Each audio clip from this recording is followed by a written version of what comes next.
Muy buenas noches, bienvenidos a un nuevo programa de Interfase en Canal 22. Hoy tenemos el gusto de contar con el doctor Julio Bardi, profesor emérito de la Universidad de El Salvador, quien es nuevamente invitado de este programa para abordar una temática interesante referida a lo que son las agendas globales que dan marco a la gestión de riesgos, a la reducción de riesgos de desastres, a toda esta temática de la seguridad, tanto en su vertiente del safety como del security. Doctor Bardi, un gusto recibirlo, muchísimas gracias por acompañarnos y por darnos su tiempo. Muchísimas gracias por la invitación, estoy a su disposición. Bueno, gracias, y vamos directamente a la temática. Primero, antes de entrar en las agendas globales, una actualización de lo que usted considera a este semestre ya terminado del primer semestre de 2018 respecto de las amenazas globales. ¿Qué está notando usted de punto destacado en lo que ya ha transcurrido del año? Bueno, hay un punto destacado a comienzo del año con la sequía en Argentina, que causó un daño entre 6.000 y 8.000 millones de dólares. Así que es algo así como un preámbulo. Ajá. Pero por otra parte, ¿no es cierto?, tenemos otros fenómenos que están ocurriendo en estos días, muy serios, muy graves, sobre todo en el hemisferio norte, tanto en el Océano Atlántico como en el Océano Pacífico. Sí. En unos le llaman huracanes, en el otro llaman tifones, pero son exactamente lo mismo. Y esto se debe fundamentalmente al calentamiento del mar. El mar, el océano Pacífico, cada día está más caliente, digamos, así también como en el Atlántico, o más particularmente, digamos, el área meridional, ¿no es cierto?, están generando una gran cantidad de fenómenos que no son nuevos, porque entre junio y diciembre está pronosticado que va a haber huracanes, tifones, etcétera, etcétera. ¿Qué hubo ahora?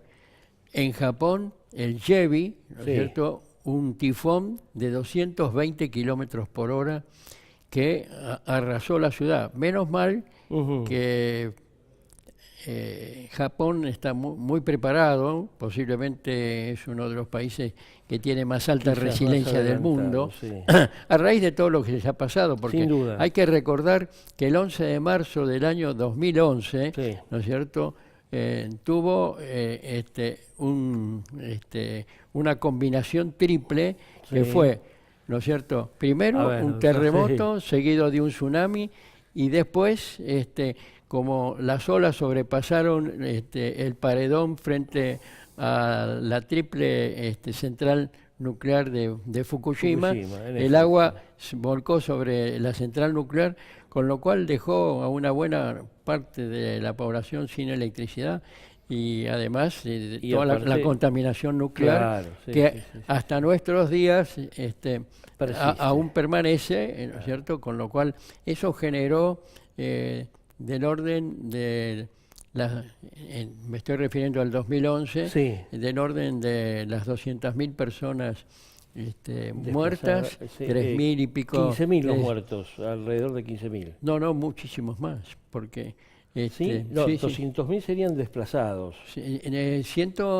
Desplazados son del orden de los 200.000. Claro, y los daños fueron del orden de los 300.000 millones. El impacto lo que es muy interesante es la reconstrucción de Japón, es decir, esa capacidad de resurgir, de reconstruir, que lo hicieron con una agenda de reconstrucción de 265.000 millones de dólares, ¿cierto? Por eso, es decir, que cada desastre ofrece una nueva oportunidad. El asunto es aprovecharla. Al respecto de eso, doctor, y terminando, digamos, con la mención esta de 2011 de el triple desastre, digamos, de Fukushima, ¿cómo juegan estas agendas globales que usted identifique, que relaciona también y que hizo un trabajo que llevó a la plataforma americana, ¿no es cierto? Sí, a la plataforma regional de las Américas. Sí. Bueno, esto es un proceso de observación. Ajá. Porque cada vez estamos frente a crisis de desastres más severas, ¿no es cierto? Esto comenzó el 18 de marzo del 2015, primeramente con una idea excelente de Ban Ki-moon, con la agenda con el marco de Sendai, ¿no es cierto? Para la reducción de riesgo de desastres. Inmediatamente después, en el septiembre de ese mismo año, se aprobó los 17 Objetivos de Desarrollo Sostenible. Los Objetivos de Desarrollo Sostenible, es decir, por un lado tenemos la agenda de Sendai, que eran una actualización de los Objetivos del Milenio. Eso, ¿no es cierto? Nada más que los del Milenio eran más globales y estos fueron puntualizados en diversos espacios y cajoncitos, como lo muestran, ¿no? Es decir, hay mayor especificidad en los Objetivos de Desarrollo Sostenible, también fijados en 2015. Bien, sobre esto hago una pequeña observación. Sí. Es que estos 17 objetivos que están enunciados, pero no se ven después así en su aplicación uno por uno o varios en conjunto, como el tema del agua, por ejemplo, ¿no es cierto? De manera tal de que me parece que eso es una gran enunciación, pero que le falta, digamos, suficiente materialización. El tercer objetivo, impulsado en buena medida por el Papa Francisco con la encíclica de Laudato Si, claro, ¿no es cierto? Llegamos a diciembre, en diciembre se celebra la COP21 de cambio climático. La cumbre de París. De París. Eso sería en París. La tercera agenda global, digamos. Claro. Sendai, Objetivos de Desarrollo Sostenible, y París, el tema del cambio climático. Esta es una dosificación que hizo el presidente de la Organización de Estados Unidos, ¿no es cierto?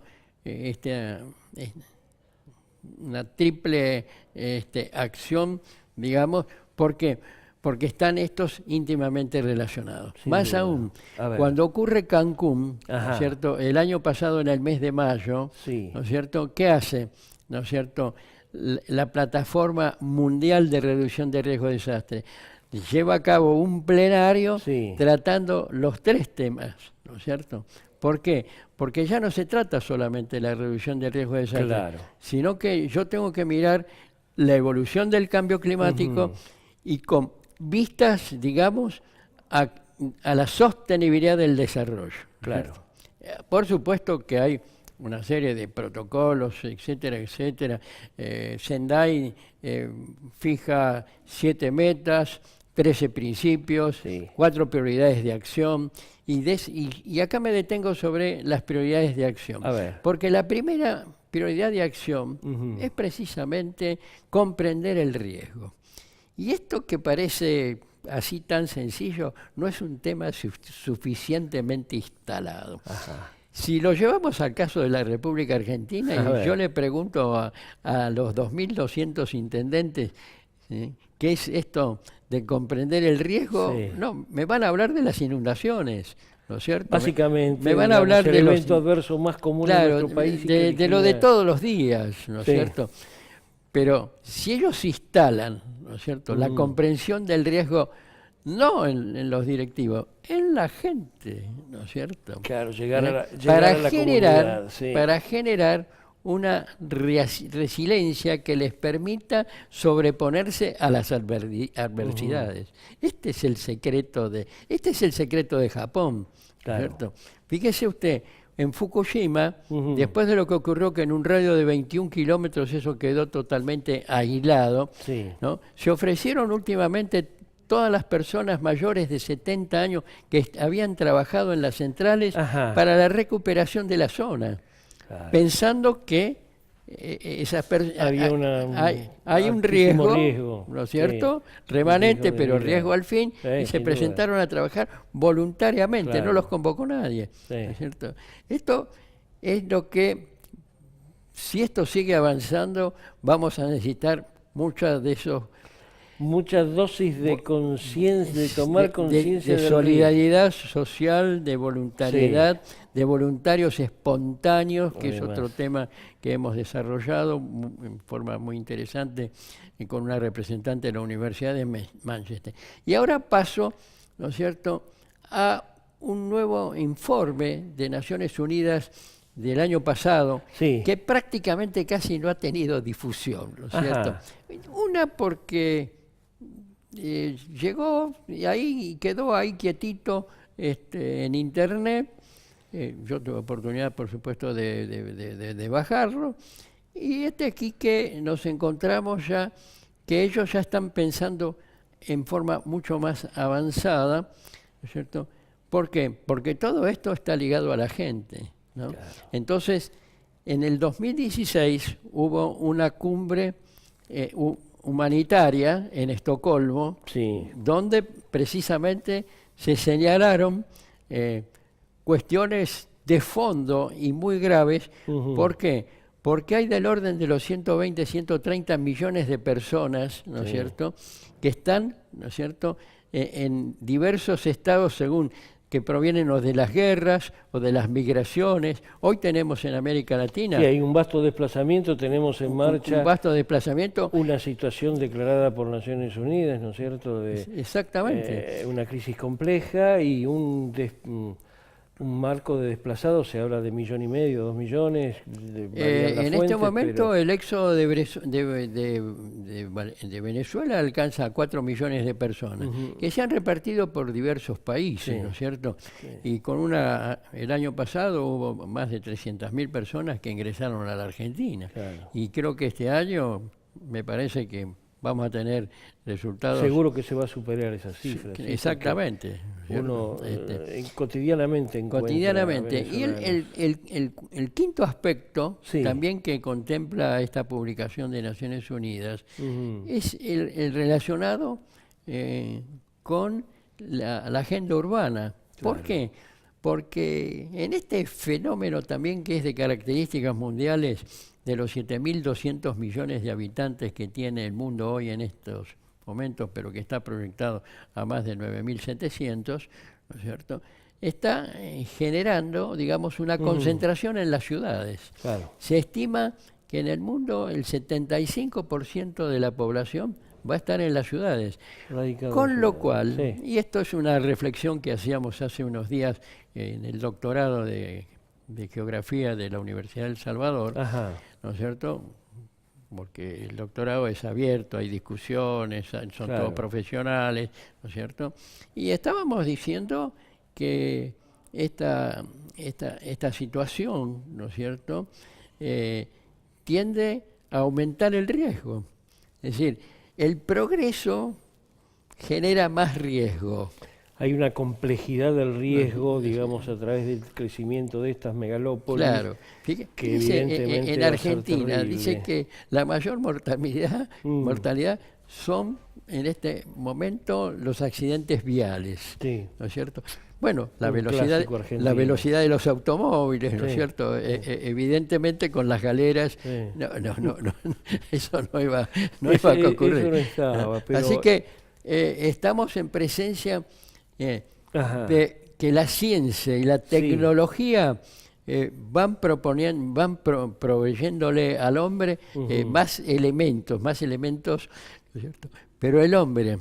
Ahora preguntemos desde el punto de vista de la conciencia, como sí. Dice Edgar Morin en 1889 en una conferencia que él dio, dice que la conciencia del hombre se mantiene más o menos igual, es decir, no ha evolucionado a la velocidad de la tecnología. De lo que varió la tecnología, claro. Es decir, podrá mover los mamitos arriba del teclado, ¿no es cierto? Pero la conciencia, ¿no es cierto?, todavía en algunos casos no hasta es primitiva. Claro. ¿No?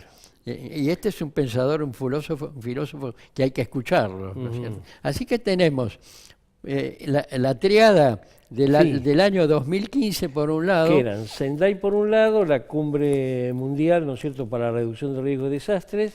El cambio climático de la COP21 de París. El COP21 de París, los objetivos de desarrollo sostenible, esa era la triada de 2015. En 2016 se agrega la agenda... 2017. 2017 la agenda se agrega la agenda humanitaria que proviene ya del 16, pero que ahora la interrelacionan, ¿no es cierto?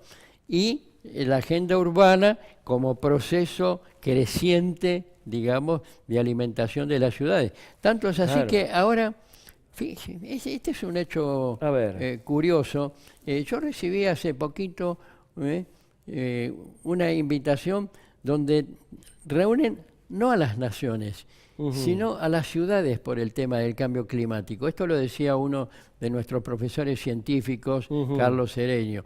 ¿Por qué? Porque los alcaldes de las ciudades tienen a la gente. En cambio, los departamentos o las provincias no, o las naciones no, están por allá arriba. Ellos están con la gente. Y entonces son los que verdaderamente van a tomar medidas. En el caso, por ejemplo, de los Estados Unidos, que el presidente Trump no ha reconocido las agendas climáticas, ¿no es cierto? Pero California dice, a mí se me están incendiando los bosques todos los días. En este momento hay incendios forestales del orden de las 400.000 kilómetros cuadrados, ¿no es cierto? Es decir, y Argentina, 2 por 3, el año pasado tuvimos incendios forestales en la cordillera, en la Patagonia, en la provincia de Buenos Aires. En la provincia de Córdoba. En la provincia de Córdoba. De manera tal de que esto está a la orden del día y por suerte Argentina ahora ha hecho... yo tengo la oportunidad de estar ahí. ¿Cómo ve este marco de estas 4 agendas globales?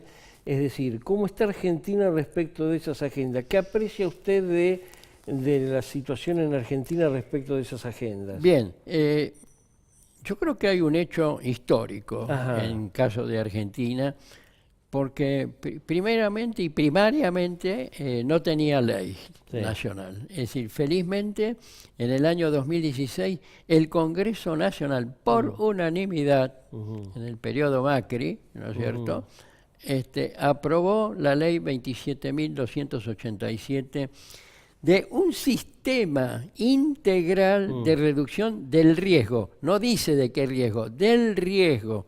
Esto hay que tomar nota. Y a mí, yo dije, bueno, pero no van a tratar el tema de los desastres. No, está comprendido. Claro. Tanto es así que Sendai habla de la reducción del riesgo de numerosas áreas, en un espectro que va desde lo económico a lo jurídico, lo social, lo cultural, lo tecnológico, lo ambiental, hasta lo político e institucional, ¿no es cierto? Es decir, abarca todo un espectro. No quiere decir que lo esté desarrollando, pero por lo menos lo pone como un objetivo global para el mundo. Y la Argentina, ¿no es cierto?, ha elaborado una ley de un sistema integral de reducción del riesgo que no deja de ser global también, ¿no sí, incluso lo que pasa que después en un artículo tiene una definición sobre gestión integral del riesgo. Y después lo encasilla con la reglamentación, ¿no es cierto? Al año siguiente, 6 meses después, sacó una reglamentación donde, bueno, se enuncian algunos principios de subsidiariedad, de coherencia, ¿no es cierto?, que van iluminando el camino.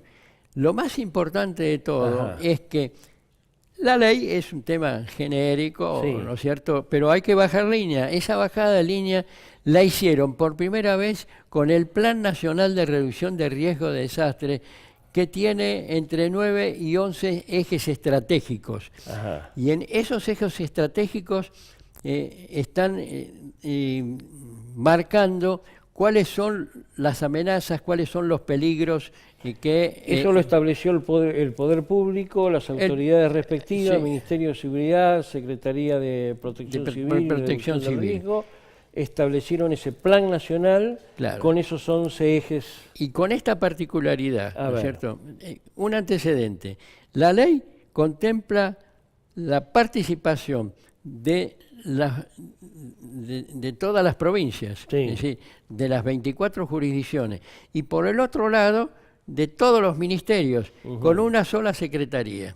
Esto es muy interesante, porque la secretaría le junta, digamos, a la conducción nacional y a todo el territorio, ¿no es cierto? Sí. De manera tal de que lo que elabore, como este plan nacional derivado precisamente de la ley es nacional, abarca precisamente toda la República. Que ahora que es un proceso del sistema, digamos, del principio de subsidiariedad, bueno, estamos empezando por la cabeza, por un lado, yo estoy ahí, digamos, tuve la oportunidad que cuando se aprobó el plan nacional, se aprobó en la Casa de Gobierno bajo la presidencia del jefe de gabinete, ¿no es cierto?